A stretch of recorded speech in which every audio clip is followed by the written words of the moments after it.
Who are you, really? Who are you?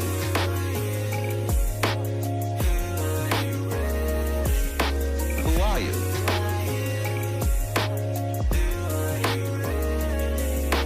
Who are you? Who are you, really? Okay, in 5, 4, 3, 2, and 1. Ladies and gentlemen, episode 57. We got a special one for you today, but before we do that, as always, we're going to give a shout out to the Sages of the Lodge. Sages of the Lodge, thank you, Alex Pamal. Thank you, David Freeze. Thank you, Joseph Kennedy, Chris Perkowski, Scott Castellano, Maria Palmieri, my loving parents, Julie Rossman, Charlotte Astry, Dan Muller, Andrew Clay, Roger Kemp, and today's guest, one of the OGs, if not the OG Sage of the Lodge. He's been in the stream chats. He's been a follower of the podcast. He was there for the great debates. He was there for the Kingdom Hearts 3 playthrough. He's been there for the Smash tournaments. He's been there the whole time. And he's returning for his second episode. Shane Thomas Driscoll. What's up, dude? Hello, good to hear from you. Dude, it's really good to hear from you. Glad to be back on the podcast. Dude, you know it. You're always welcome. You're always welcome. I actually do want to thank you. Outside of that intro, you really have been supporting the Landy Lodge since its inception. And that's allowed us to do so many things and allowed me to take it to a place I didn't even think it could get to at this point. And a lot of that has to do with your early support, whether it was listening to the podcast, texting me about it, being in the streams, being a guest early on when I was in Plainview. Seriously, Shane, a genuine thank you, man. I wanted to say that. I know we've just been chatting for the last half hour, but I do want to genuinely thank you. We wouldn't be here without you. I'm a big fan. I mean, you're a good friend of mine, but also just on top of that, just like I enjoy the content, so I'm just happy to support. That's my thing, man. As long as the people who are giving are enjoying the content, I'm happy. But listen, the last time we spoke, you had begun your little journey down in Arizona, but you weren't sure if you were going to stay or not. I was listening to our last episode, and you were kind of playing both fields. But now this is it. You're a full-time cowboy. This is it. I am a full-time wrangler on a dude ranch in Arizona. Been full-time since 1st of July, I think. So I had been volunteering for a couple months before I came on the podcast the first time. And then I went home for a couple weeks, and then I saw you. And then I went back. And when I went back, I kind of was just like, I had a realization that I really wanted to stay. And then they offered me a position. So I was just like, I love it. So they started So was there a moment where you kind of sat and realized fuck, this is what I want to do. This is where I want to be. Was there a moment? I don't think there was a specific moment, but I do think there was a point where I realized that it was what I wanted. It wasn't there was a moment where just oh, this is what I want. But it was over time, I was oh, I love this. And then, oh, I love that. And then one day I was just kind of oh, I've been loving all of this. So I think this is what I want, Gotcha. So it has much more to do with your love of Arizona rather than you came back to Long Island for a few months or fuck, I got to get out. No, it was no hate for Long Island. Absolutely no hate for Long Island. I genuinely, I love it here. I love my job. I love my friends. So how long can you see yourself being there? Oh, I have no idea. My mom asks me that all the time, and I just try to avoid it because I can see myself here for a pretty long time. So I think that's such a good sign, man. That means, what you're doing is healthy for you. Yeah, it's just, I'm working outdoors all day, every day with horses, and I meet people from all over the world who come and stay at our ranch. It's really just, it's a cool experience. My bosses, I love them. I just get to have fun at work all the time, basically. And it's hard work. It's easily the hardest job I've ever had. But it's the most fun that I've ever had. So that's a beautiful combination. If you could put the two of those things together, you're in the right place. Yeah, I can still have fun even though I'm working really hard. I'd imagine. What would you say is the hardest part about being a wrangler? Um, I don't really know what I'd say is like the hardest part. I mean, there's the one thing where it's like I'm responsible for people on my rides. So like I'll take out, say, a fast mountain ride where we fast ride to a mountain and then I lead people up a mountain and then back down the mountain and then fast ride back. So it's like a fast ride alone, you're loping through a desert somewhere between, I don't know, 15 and 20 miles per hour on horses with some people who are not super experienced. Oh And then boy. I have to be watching them. So I'm up front doing the same thing, like running on a horse through the desert, but I have to be facing backwards. I'm not looking where I'm going.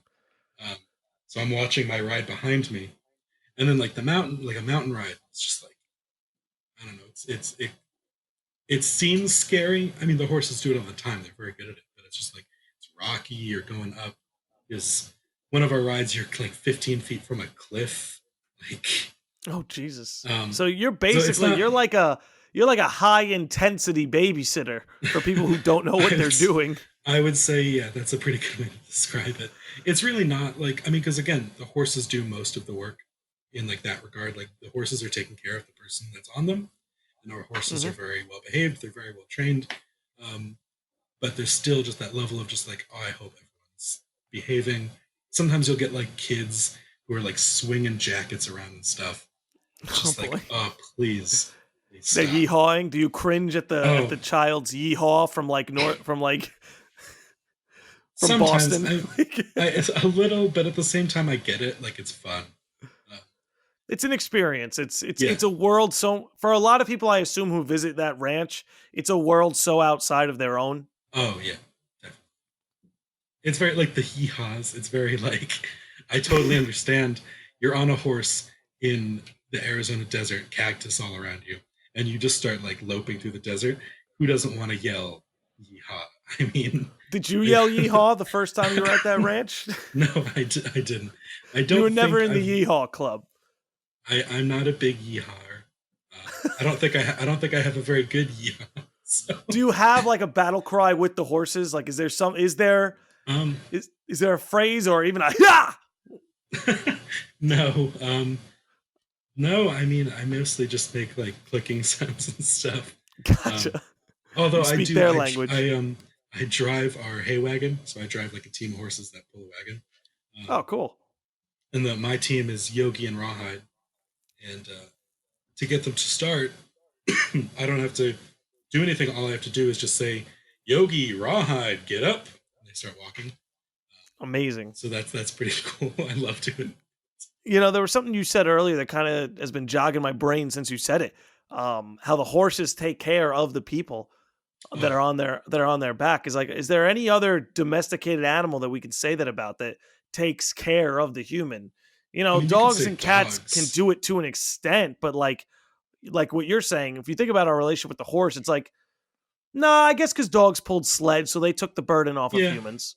Well, because That dogs, you can also say like a therapeutic sense, like they have like dogs trained for like helping people with seizures and stuff. Um, with seizures, now they have like a lot of social anxiety dogs, which I got to be honest yeah, with you, I'm almost ready to just convince a doctor that I have social anxiety so I could bring dogs on yeah, plane you bring rides. your dog. Yeah, um, yeah, but with horses, it's very much like they know, like when a beginner rider gets on one of our horses, like the horse knows it's a beginner. They can tell when the person sits on it. I guess because they've had so many people on their back, they You know can when, say, like, you're riding them or yeah, when, exactly. yeah, they can They tell the can tell the difference. difference between the way by the way you sit on them, your experience basically. So when they can tell like, or if it's like a kid, they know it's a kid. Um, it's funny, like they'll both take care of them well, but then they'll also take advantage of that they're beginners, and they'll just kind of like do what they want a little bit more, but at the same time, like within reason. Like they'll try to like snack on like grass and stuff more because they know like a kid's not gonna tell them to stop. Yo, they're But so clever. That's so oh, they're cool. so smart. They're so smart. That's We have so horses. cool. Yeah. No, they're like, it's so funny. Like these get like people are trying to like they'll just like sit. I mean, because they're beginners and they don't know what they're doing, so they'll just like sit Right. on the horse, and it'll just like stop and like just start eating grass. And it's just like, yeah, just pull his head up, just tell him to walk. But like some people are just so like nervous about it because it's like they're sitting on this like 1,000-pound animal. Yeah, something that could kill them. Yeah. If a Meanwhile, horse wanted to just back kick you right in the dome, Yeah. they could. Could, yeah. But like it's funny because like our horses are just like they're so well behaved. I love our horses so much, and like they won't do that. We don't have like I always joke like if I get a job working with horses somewhere else, I'm gonna get myself killed because like I'm walking behind our horses all the time. I'm just like I'm bending over behind them and stuff just because they're not gonna do anything. They're very well behaved, but like other horses other places are not. I believe it. I've done my share of horseback riding when I do my traveling. It's just something fun Yeah. to do depending where you're at. Yeah. And I've noticed stark differences between the different horses I ride. Some of them are better behaved, some of them are more stubborn, some are more friendly, some are a little bit more of like, they're more loner or introverted, I guess is what you could say. But Yeah. not every horse is the same. I feel like that goes without saying, but Yeah. you are right. There's definitely a lot of these ranches and horseback riding places that the horses are not nearly as well behaved as, say, the horses you deal with in your ranch. Yeah. I mean, another thing is like, if we were to buy a horse and it's like showing signs that it's gonna like kick someone or something, we're not gonna put up with that. Like, we'll just sell the horse. If it's gonna be a danger to like our guests or like us in that way, like where it's like acting up towards us, not just like misbehaving. If it's like a danger, we're not gonna. It's not safe. We're just not gonna keep it. So part of it is just that we only keep the horses that are going to be friendly towards people. Yeah, it's a lawsuit you don't want any part of, Yeah. especially if it kicks a kid. Yeah. Do any of the horses ever try to run away? I mean, based on what you said, I would say no. But when they do get out, they like if someone's on a ride, and they come off the horse will either just like sit there or it'll just run back to where it lives. Gotcha. It'll just start trotting away and it'll just go back to our corral usually, or like the pasture it lives in. It'll just go right there. Now I'm curious about how they socialize with each other. Are there like cliques? Oh yeah, they're little groups of friends. Are horses clicky? they can be pretty clicky. Yeah, it's like so we have it's called a Norwegian fjord. It's like a Norwegian horse. It's a little like blonde horse. And they used to have 4 of them. There were 4 brothers. We sent 2 of them to one of our other ranches. But when they had all 4, the 4 of them stuck together. Did you watch Bojack, right? Yes, and I can't wait for it. We should get into that, but I can't wait for that to we finish. could get into Bojack. But in this newest season, the therapist is a horse. Yes. He's a fjord, actually. So that blonde kind of horse, they're usually smaller. Interesting. But so we had these 4 little Norwegian horses that would like huddle together and just go everywhere together. And they called it the Norwegian Mafia. Because like they would just roll up together.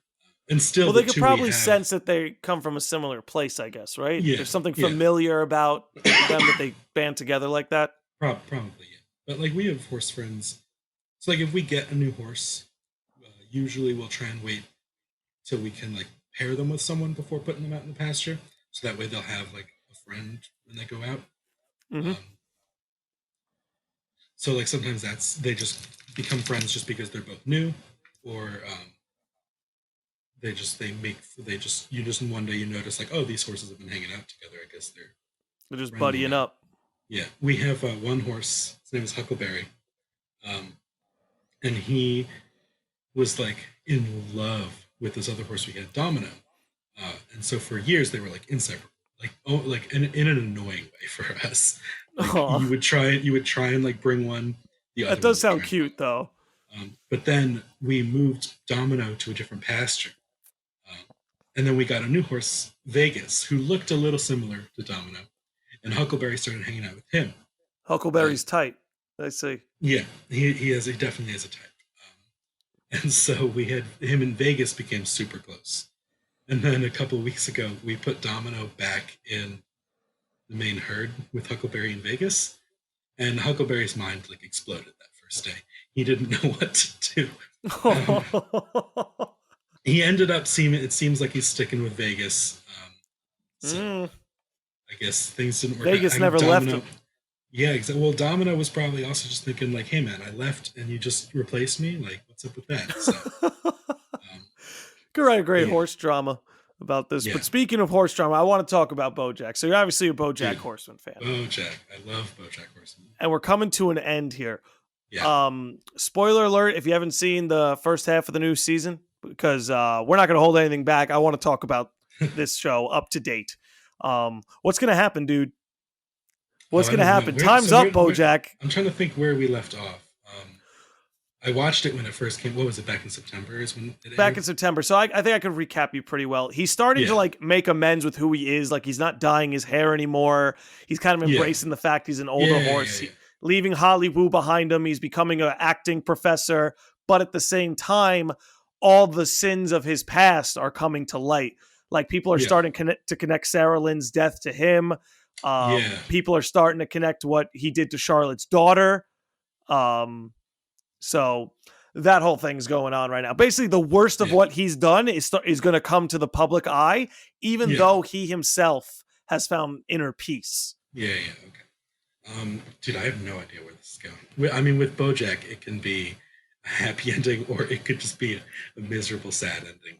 Like, That's what I'm terrified about. Is it's not below or above them to yeah, absolutely tug our heartstrings out and and do something terrible. it's like even if it is like a quote unquote miserable, sad ending where like he gets like in trouble for all this stuff, it's really not a bad ending because he did all these terrible things. You know, He it's did like do a lot of terrible things at the end of the day. it's just like he probably will deserve what happens if it's bad. So it's like you can't really like they just make you sympathize so much.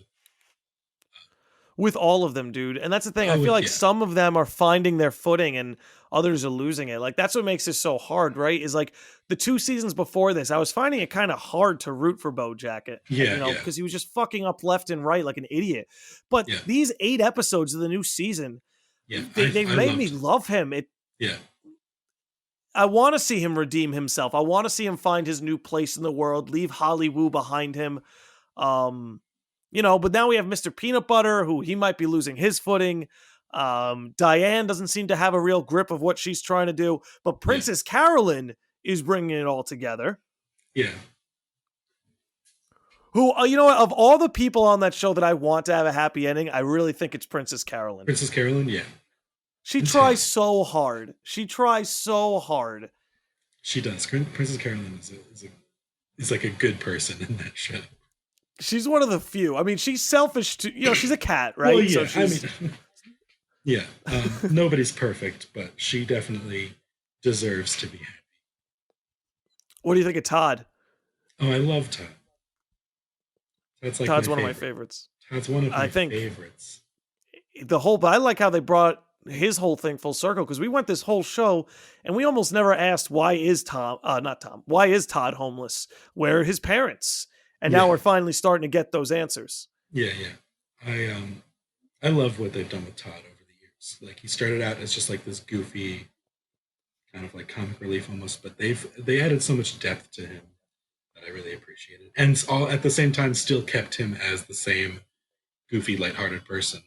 Um, I just that show is just so good. I mean, I always compare It, it to Rick and Morty because similar kind of not ideas, but like it's the whole like kind of lighthearted and dark at the same time. They're both I was ridiculous adult yet cartoons. serious. Yeah, but I mean, I like Rick and Morty, but I always say like I think BoJack just really hits it home for me. Like they get the really deep, dark stuff.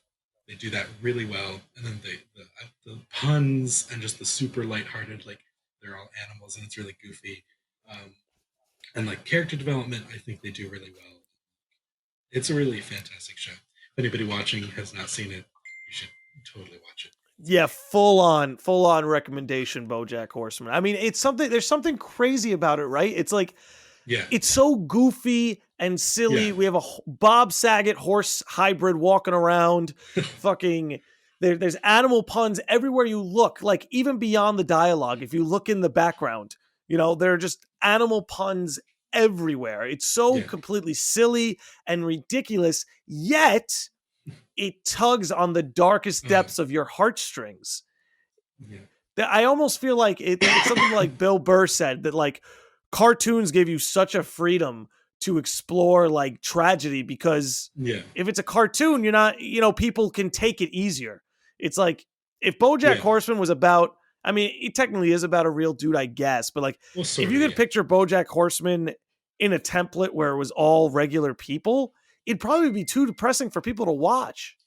Oh, definitely. It would just be without all like the goofy, lighthearted animal puns. It would definitely be way too depressing. Yeah, there've been several episodes that sometimes are a little hard for me to watch. Like, here's the thing: I Yeah. love that show. It's one of my Oh, favorite shows of yeah, all me too. time. But Some sometimes it's hard for episodes- me to go back and watch again Yeah. Oh, because it's I'm like, tough. I don't want to get hurt again. It's tough. Yeah. I just remember like I remember when, like I can't imagine or like when I first watched it, because I first watched it when it first came out, and I never would have expected it to become like the show that it's become. Like the first, I mean, I don't even really totally remember the first season, but I remember really liking it when I first saw it. But like, I would not have expected it to become this like show that it is now. Like, it's one of my favorite shows. I agree. I think, it's interesting that you compare it to Rick and Morty, because I kind of had been doing the same thing too. Mostly because, like you Yeah. said, adult cartoon, ridiculous yet serious. Yeah. And here's the thing: I fucking love Rick and Morty, but I think BoJack is doing character development and those serious moments way better. Oh, they are. I think Rick and Morty is funnier, but I think BoJack is delivering its message a little bit more Yeah. cohesively. Yeah, I agree. Yeah. I think Rick and Morty is, I think, just a bit more like a, I don't want to say casual, but it's a bit more of just like you're just going to hang out and watch this show. BoJack is more of like an investment. It's more of like a developed, like overarching story and everything. I mean, not that Rick and Morty doesn't have it. I just feel like BoJack is. But it's like you could turn on season 3 of Rick and Morty and you can just pick it up and be fine. But you can't jump into season 4 of BoJack and actually understand what the hell's going on. Yeah. Yeah, no, but yeah, man, I'm in love with that show, dude. When it comes back soon, doesn't it? Isn't it like tomorrow or the end of this week? I wasn't sure, but when we started talking about it, I'm pretty sure they said January. Yeah, hold on. I'm gonna peep this right now because I'm gonna freak out if it's actually out right now. But it should be soon. I feel like it's the 28th. I don't know why that date is in my head. I don't know. Let's check I this do out. remember. I'm pretty sure I remember it saying January though. Now that I think about it, which would be awesome. I mean, sad because I think it's the end, right? Yeah, this is it. This is the final season. Which I'm also happy Let's about. see. Like, I don't want it to run forever. So. That's one of the things that I loved too. Was like when I heard the show was ending, I'm like, it sucks because I want as much BoJack as I can get. But Yeah, the show exactly. never lost its footing. Yeah. Withholding these last 8 episodes, this show never lost its footing. Yeah. Now let me peep this. Let's see. What do we got? Trusty Google. Mm-hmm. We're trying. Part 2 is set to premiere January 31st, 2020. Oh, all right. So it's just right what? here, dude. 5 days. 5 days. I think Thursday or Friday. Okay. Oh, if But it's that's Thursday, that'd be insane. great. I'm off on Thursdays, so if I could just sit home and just binge watch BoJack. Yeah, that's my thing. That's one of the shows where I completely just, whenever it drops, I end up watching the whole show within a day or two. I don't know. We did this, I think, for 2 seasons. Me, Chris, and a few other people. Just because it would come out like at night, and we would watch it, and we would stay up. We stayed up into the morning, binge watching a whole season. We did it, I think, for 2 seasons. I don't remember which ones though. The first, we went to my house once, and it was like Chris, Austin, and people. We just stayed up all night watching it as soon as it dropped. And then we did it a couple years ago for one of the other seasons. We did it, I think, at your parents' house, actually. God damn. I think I remember the one at my parents' house. I think I remember Chris telling me about it. Yeah, like But David was there. That shows. Yeah, David was just over here the other night, actually. Oh, was it last night? Nice. I can't even remember. I think it was 2 nights ago. Yeah. But yeah, I told him I was having you on. He was very, very excited about it. Nice. Did you listen to the? I'm sure you listened to the Brown Sugar EP, right? No, I listened to some of it, but I never actually. I just never finished listening to it. It was one of those things where it was like, oh, like I have to listen to it, and then I just like kept putting it out of my mind. Well, But dude, thank you there's for so much. reminding There's me so much because that's a good content. reminder. Yeah, of course. Yeah, I remember. I mean, I've seen It's on them. Spotify and iTunes too now. They got it up on Yeah, all the major platforms, so it's a little easier to get to. yeah. Yeah. Now, thank you for reminding me because that was something I wanted to actually really listen to. Because I mean, I saw them live and I loved their stuff. Their live stuff is absolutely unbelievable. But it speaks to what a time we're living in, where there's so much content out there, not just from big parties like Netflix or Disney, but like there are a lot of people are independent creators today, and I Yeah, think I think yeah, it's pretty cool. I mean, some of my favorite shit that I watch on YouTube gets maybe like 1,000 views, but it's yeah, some of the best like podcast material or analysis material out there. You yeah, know, I just think it's so wild because there's just so much, right? I almost feel like the yeah, monoculture is dead. Like, yeah. things It's almost things like like there's too much. There's too much yeah, out there we're now. all divided into like a million different subcultures. It used to be like, hey, look, it's 1974. Let's go see Star Wars. Yeah, Yeah, yeah, that's the thing to do. The one thing that's out there, yeah. you know. But it's pretty wild. But speaking of music, when we talked about doing this episode, you told me you'd been working on I some stuff did. and you wanted to talk Uh, about it. yeah. So I don't really know. See, like I'm just so busy at work. I haven't gotten around to actually recording my stuff.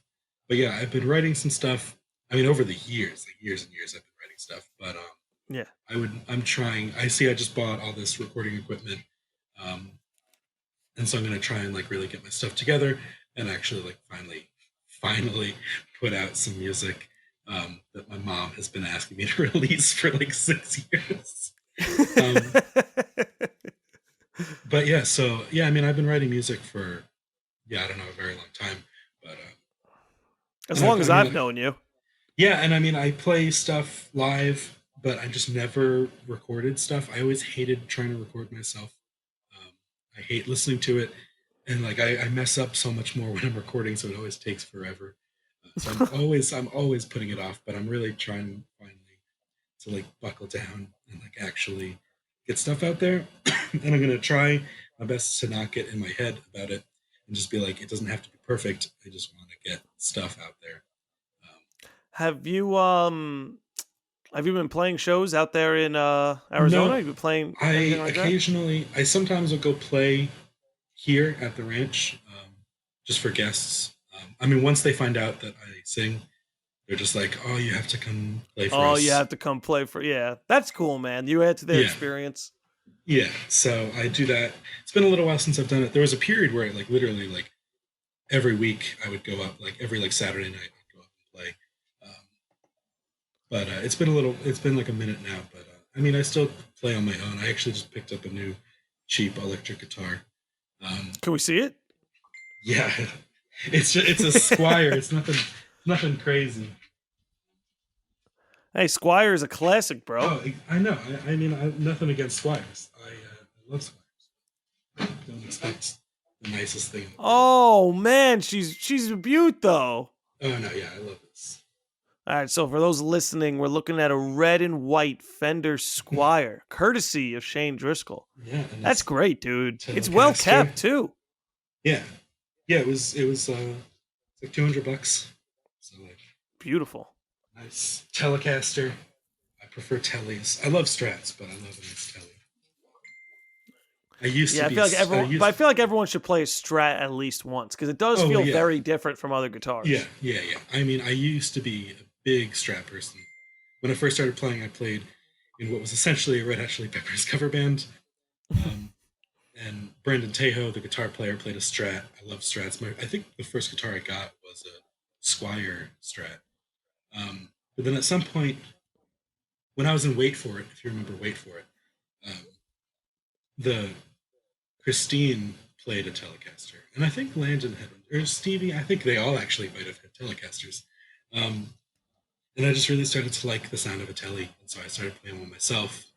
And I always liked playing an electric guitar as opposed to an acoustic when I played shows because I always thought it might set me apart from just like every guy with an acoustic guitar. if I'm playing like a nice Telecaster. I don't know. But Mm-hmm. so I'm happy to actually pick it up. I picked that up, and I picked up a little like Fender Champion amp. And yeah, so I'm gonna try recording. And yeah, I'd like to start looking into places in town I can play. Well, yeah, man, you're definitely very talented. I mean, ever since you Thank were you. young, dude, like, you bring up Wait for It. You guys were a solid act, We like were pretty good. really a Yeah, solid act. You've got a good voice. You put yourself into the song, which, as you know, it takes a lot of energy to do that, and you kind yeah, of, you know, it's not easy, but you make it yeah. look easy, and you always Oh yeah. have. So Thank you. I definitely I encourage it. Another thing with like recording for me is like I've always felt I'm more of a live person. I always feel like I've I'm always kind more. of felt that too. I don't. Yeah, like when I play a show, I like to be very personal, and it's like more like an intimate setting than just like someone listening to a recording of me playing. Um, and I just feel like I sound better live when I can kind of feed off energy and stuff like that. So that's another thing I've always kind of think. I've Well, even there's also the considered. thing about live is like you're able to mask your mistakes live. Oh In yeah, the yeah, studio, you can't mask them at yeah. all. And I You know for have to. me, Yeah. that's a little tough. Again, it's like No. I'm my biggest fan, but I'm also my harshest critic. Yeah, So me the too. recording process, it's fun recording. It's a real bitch listening back to it and having to Oh pick yeah, myself apart. yeah, definitely. Because you know what it is? It's like Shigeru Miyamoto says this about video games. I think it applies to everything. And it's a delayed game is eventually good, but Yeah, a rushed game is always bad.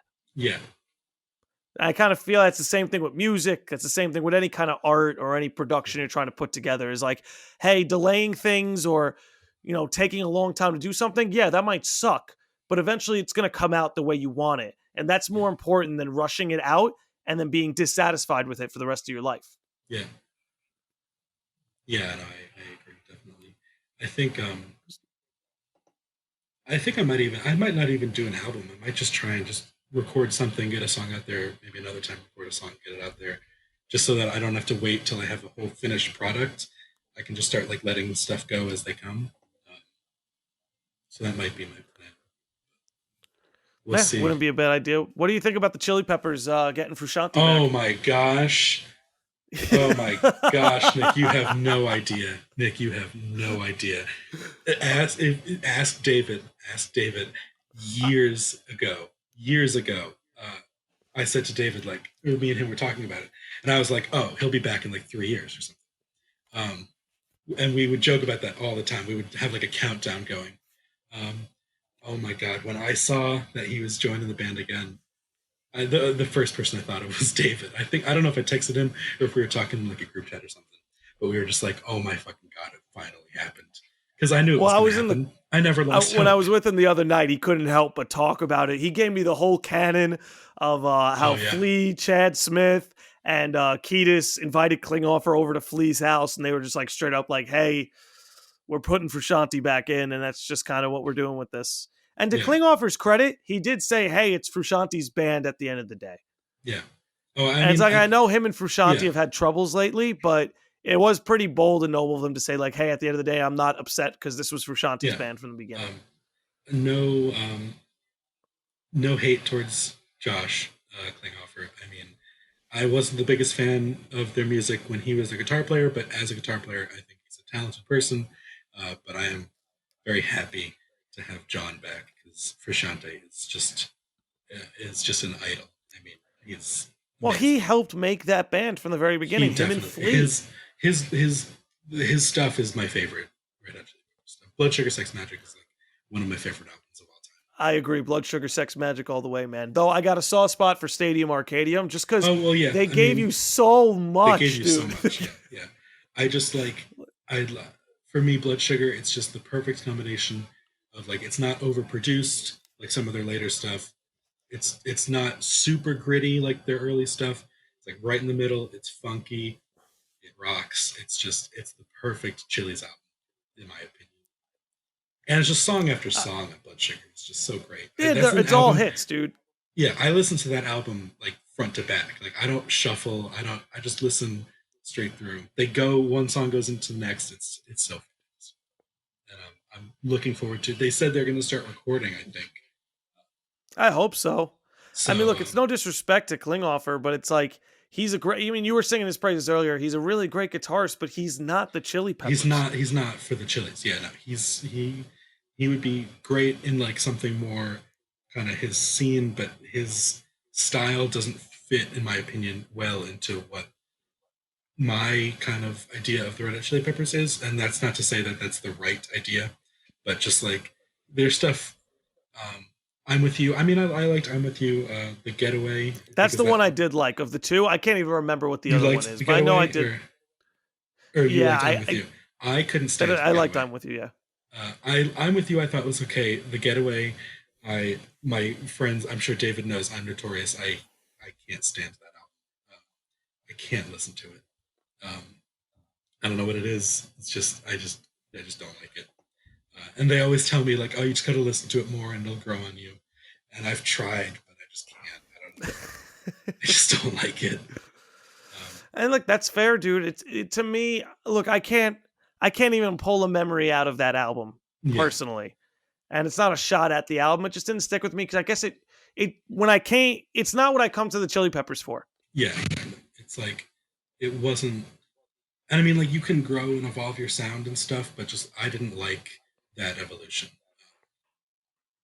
And so I'm hoping now having John back, he will become the kind of songwriter again, and kind of writing more of the classic sound that I'm more used to.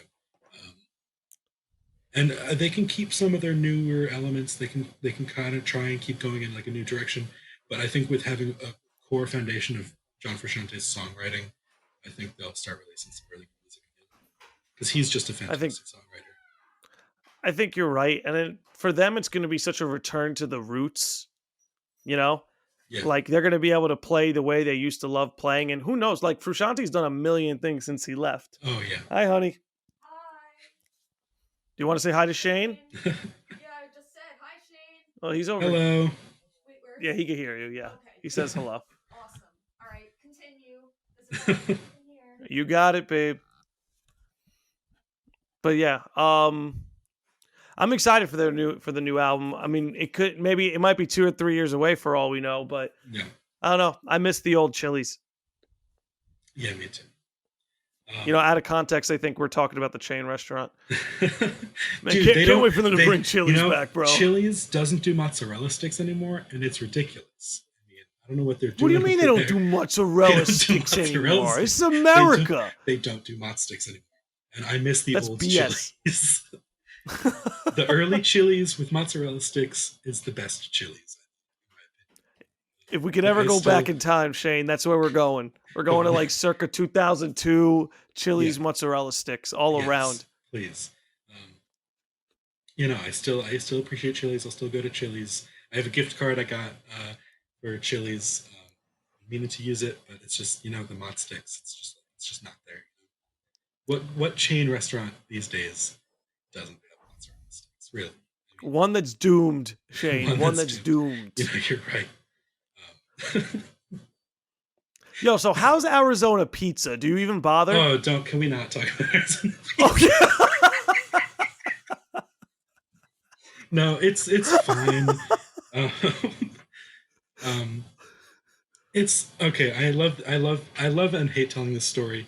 I don't want to. Okay, no, there's some good. Oh pizza my places. God, there's a whole story behind this. I want to preface this by saying there's good pizza places you can get. You're not going to get New York style, but there's some pizza places that are like good. Like I'll go eat pizza, but like I love this story.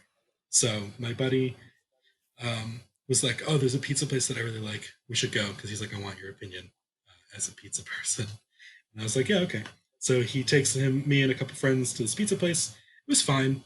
It was a little undercooked, in my opinion. I didn't love the sauce. I think if I had known that it was going to come out a little undercooked, I would have asked them to like do it well done or something so it would get a lot crispier. And I think that would have made it a lot better. But it was fine. But another friend of mine who was there was like, "Oh, this place isn't really that great. I'll take you to the place I go to." I was like, "All right." And so he took me to Little Caesars. Little Caesars? Yeah. And he knew it was a chain, right? Yeah, no, he knew. Okay. That makes it a little better. Yeah, but and that being said, Little Caesars is definitely up there on my list of pizza places in Paris. Um, but yeah, I always said like, okay, like think like this, like I'm in Tucson, we're very close to the Mexican border. Some of the best Mexican food I've ever had is here. I was saying, I'm definitely jealous of that. Is the Mexican food it's really so good. like? It's so good. It's so good. Are we eating like not? Is like New York Mexican food, Arizona pizza? Well, here's how I would put it. So when he took me to Little shit. Caesars, I said, "Listen, we have amazing Mexican food here. If you were to visit me in New York, I wouldn't be like, oh, I got this great Mexican place and take you to Taco Bell." That's how I put it. So yeah, no, Mexican food here is really good. Man, that almost makes me want to visit. Oh yeah, no, it's great. But I definitely miss. I do love Mexican food. The variety of New York food. Being able because everything's here. I can get back in New York, I could get whatever I want and it'll be good. Here, there's good places, but you don't have everything. It's a bit. I take it there's no Indian food, huh? Not. I mean, I'm sure there's probably a place. Nothing that I've heard of. It's like it's also just not as frequent as you'll find one on Long Island. I'm sure if I went looking for it, if I Googled something and something would come up, but like literally like on Long Island, like within walking distance of my house, there's a million different ethnic foods and stuff that I can try.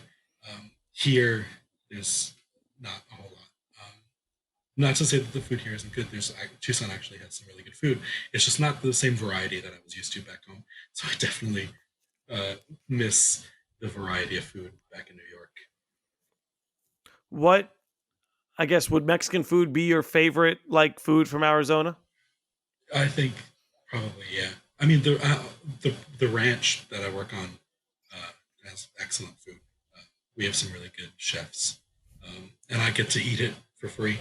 So awesome. That's pretty nice. I get hot breakfast made to order. Whatever. Food always tastes great when it's free. When you don't cook it and it's free, it just automatically tastes better. Yeah. So that's nice.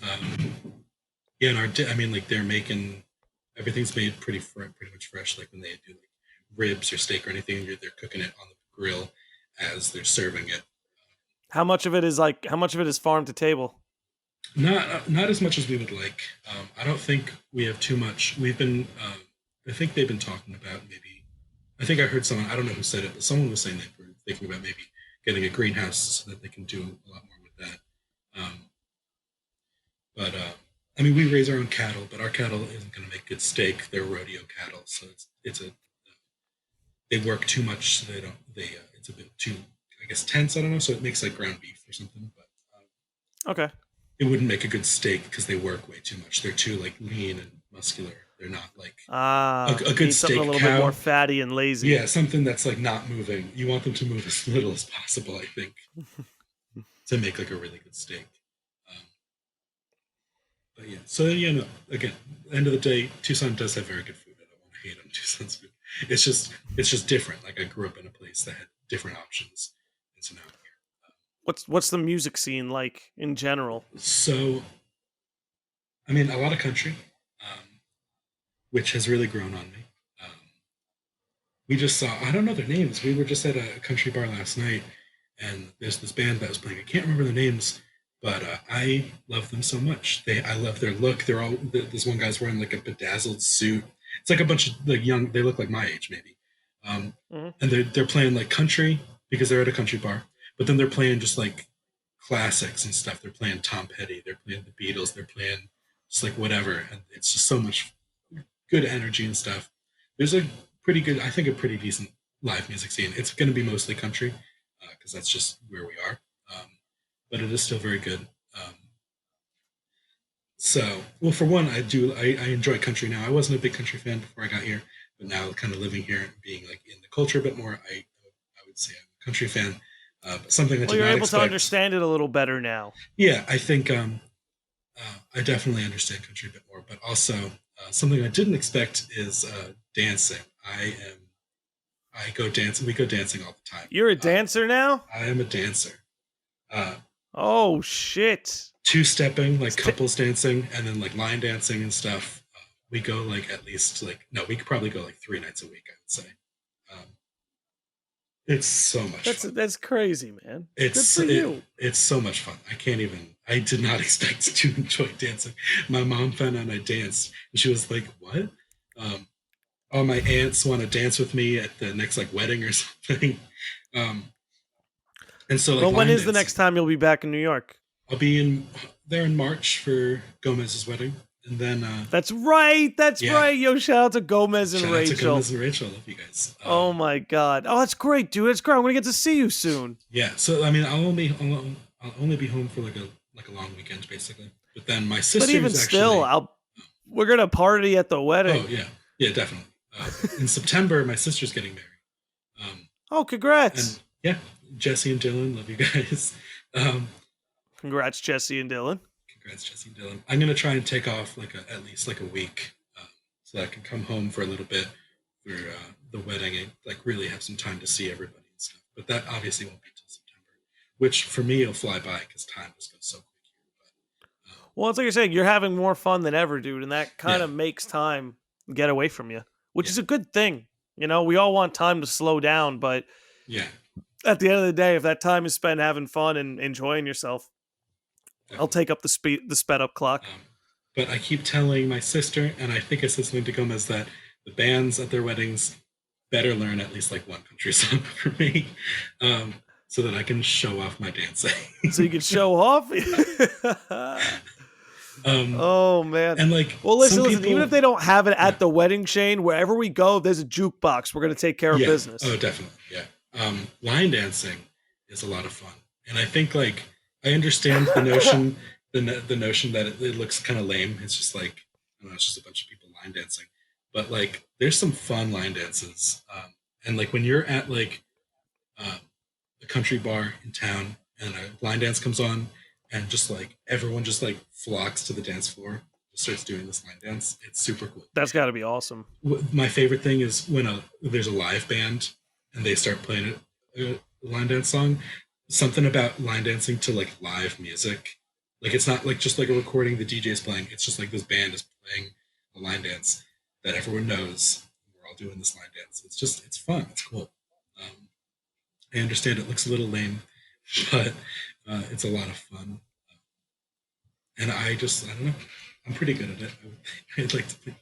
I'm sure, dude. You're a musician. You understand rhythm. Yeah, I think know, I think that's where It's all in 4/4, right? It can't be that So- hard on you. The most confusing thing to me was with the couples dance that we do here is two-step, and so it's called the two-step. But it's in 3, and you do it to music that's in 4, and that was the most confusing thing to me. So it's called the two-step, but the dance it's 2 steps forward, 1 step back. So it's 1, 2, 3, 1, 2, 3. But you're doing it to music that's in 4. So like you get out of sync with the downbeats. It was so confusing at first. Yeah, that's gotta throw you for a loop. The first time I went to two-step, I was like my musical brain was just like, no, we're definitely doing this wrong. Yo, so why don't you write two-step music in 3/4 and completely change the Just game? like start writing country in 3/4. There's probably some examples of country in 3/4. Well, there's got to be. It's probably the second most common next to 4/4. Oh, it definitely it easily. Yeah. I can't think of anything off the top of my head, but there's probably something. But yeah, maybe I can start writing country in 3/4. I've actually been trying to like kind of.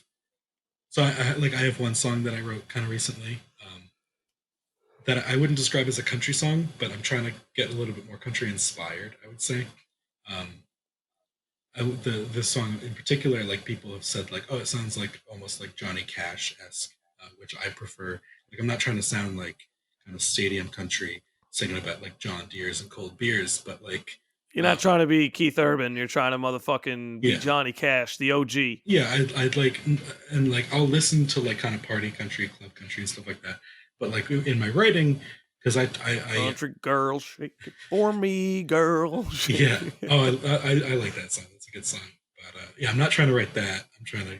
I still want it to kind of have a little bit more.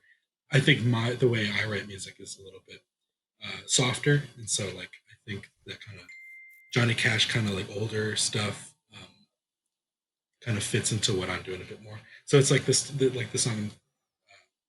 I don't think I really have a name for it actually, but it doesn't. It's not like a country song, but you can definitely hear like the country inspiration. I would say Country influence. country influence. Yeah. That's crazy. No, I look forward to hearing all of that, dude. I mean, even if you end up just playing a live show, have somebody record it, man. Yeah, I've thought about that. I've thought about just trying to have like record a live thing. Yeah, and if you don't like it, throw it in the trash. But it couldn't hurt to record it, right? Like even on your phone. Yeah, definitely. I feel like that might just be my best way of going about it to actually get stuff out there. Just put it on YouTube. Just put it on YouTube or something. Yeah, I mean, at the end of the day, you're just demoing it to a live audience. Yeah. See how it reacts. I feel like that helps with songwriting too. Actually, is playing your songs live because then you can kind of see how it sounds as you're projecting it outward. Yeah. You know, because in a weird way, songs sound different on a stage than they do in your bedroom. You know. Yeah, definitely. It's just it's a different energy. It's a different. I mean, just the environment, the way you're hearing it in the two different places is going to be different. So it's going to sound, yeah. But yeah, we're at. What are we at? Oh, Jesus Christ! Holy crap! My neighbor's got like a motor dirt bike. Ooh. Well, that's new. Anyway, we're coming up at like 54 minutes, so we got a little bit of time left. Figure we can give this another 10 minutes or so. Yeah.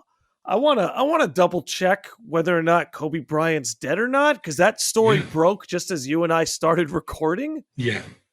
And if it's true, what a loss. I'm not even like a huge basketball fan, but like you say Kobe Bryant, it brings me back to when I was like 6. I'm probably the least basketball fan you could meet, but you were like, you started this and you were like, did you hear Kobe Bryant died? And I was like, what the fuck are you talking about? Like, how is that? Like, I just like, I couldn't even fathom. Like, that was just so weird. It was just so out of the blue. Yeah, dude, nah, it's real. It's real. That's crazy. Yeah, it's crazy. He died, helicopter crash, dude. Oh my God. Dude, I swear, I like respect to anyone who flies private planes or who takes helicopters and stuff. Bro, you couldn't pay me to take helicopters from place to place. Yeah, I don't think. And like, I'm not scared of heights. Like, I actually enjoy flying, like the whole quote unquote airport experience, barring any delays. I do kind of enjoy it. It's nice to be up in the sky, look out the window. But like, can you imagine just every day in a copter? I feel like you're just playing with fire. Yeah, I don't know. But that's so crazy. Just like I feel rest in peace. You know, like I said, I'm not a huge basketball fan, but like Kobe Bryant's a legend. Yeah. You know? We always, in high school, we always had a joke that we wanted Alex Boyd to challenge Kobe Bryant to a game of one-on-one. I remember this. You remember that? Fives on Boyd? Yeah, and you would tweet at him every day, and you guys made like promo pictures every single day. Oh, I made that Photoshop. You're the one who made that? Oh my God. Is there a way I can like send you that and you can like pull it up on screen? Because I no, Boyd 100%. Boyd will probably I can edit that in. I'll be able to edit that in when I do the video of this. But yeah, so I'm gonna message Boyd and be like, can we put that in the podcast? Because like I want to clear it with him first. But I remember doing that Photoshop. But yeah, we would tweet at Kobe constantly, just being like, when are you gonna play Boyd? Like, Boyd's waiting. What are you scared? Like stuff like that. I remember you chose like the funniest looking picture of Boyd too for that promotional image. Which is why I want to ask him first, because I don't know if he'd be too happy with it. He has seen it for those watching. It's just, this is a very old photo, and I guess it was. Yeah, he's making a funny. He's face, what, like 15 in that picture? Probably. Yeah, I remember it was a very long time ago. I just loved how confident Boyd was that he would win. Boyd was just like, "Oh, I would definitely win that one." If I was Boyd, I'd try to get one basket and brag about it for the rest of my life. Oh man, that's I haven't thought about fives on Boyd in a very long time. Fives on Boyd. Fives on Boyd. We all had fives on Boyd. Oh man. Rest in peace, Kobe. Oh man. I guess we'll never know who would have won, him or Alex Boyd. We'll never know. Maybe some questions are best left unanswered. Yeah. So rest in peace to Kobe Bryant. Boyd, glad you're still with us. Oh yeah, very glad. Is there anything else you wanted to touch on before we wrap any of this up? No, I don't know. I'm pretty sure we did Chip Gang when I was on here the first time. Yeah, we already covered Chip Gang. I mean, Chip what do you do? What do you keep yourself busy with when you're not writing music, wrangling, or watching Bojack? Or dancing? I don't know. I feel like that's like all. Or dancing. 'Cause that's a lot. So maybe that's all you do, which is a fair amount of shit to do. Yeah, we go out dancing a lot. I have a truck now. I have a truck here. What'd you get? It's an '89 Chevy S10. It's a really nice. It's like a little red truck. I love it. It's older than you. It's older than me. It's 30 years old. 57,000 miles on it. Original mileage. How? Was this someone's Sunday truck? It was like I bought it from a woman at the ranch who like used it to drive to the dump, and that was like it. 57 grand. It's in like such good condition. I mean, it's like old and rusty a little bit, but like the engine runs fine. The engine and battery are probably just fine. Yeah, no, it runs real nice. It's super old. Like everything on my dashboard is like mechanical. It's just I love it so much. Like my was it the odometer, right? The mileage. It's like a little like spinny thing. It's all just super old.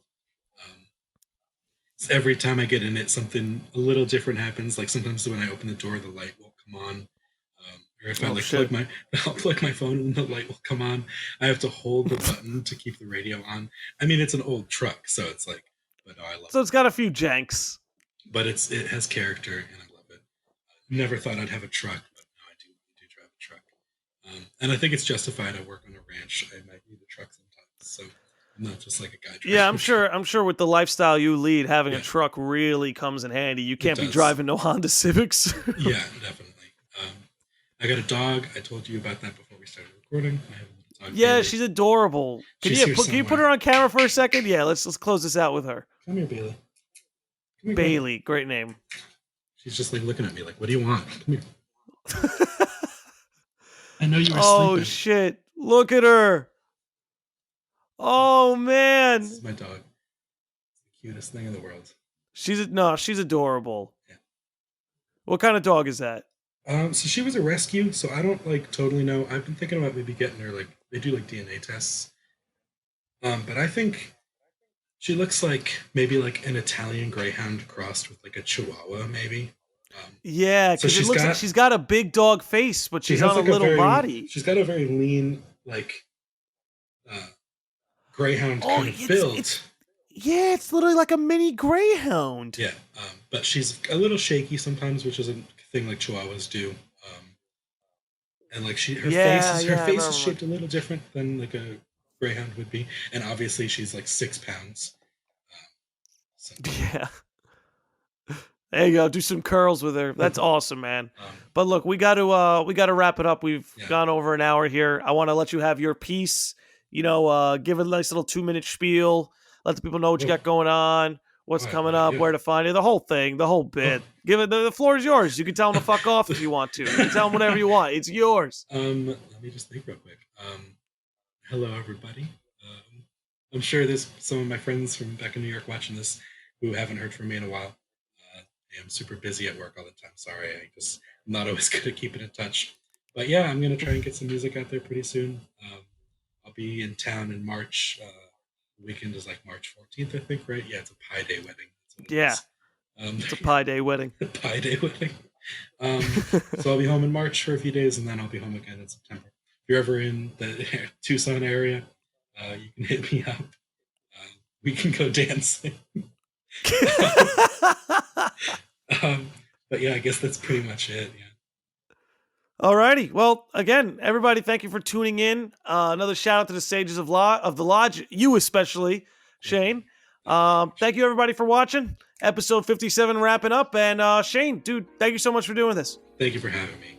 No, I don't. Absolutely. I don't want to get. And that's a wrap. You're playing a trick on me. Really, deep down, who are you? I don't know. Well, that's the thing to find out. That's the thing that's been forgotten. See, that's the underside of the tapestry, the thing that's been left out.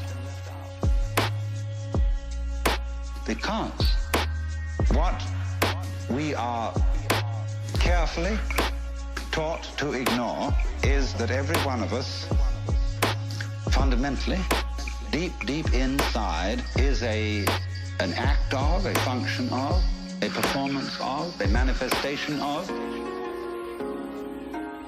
the works.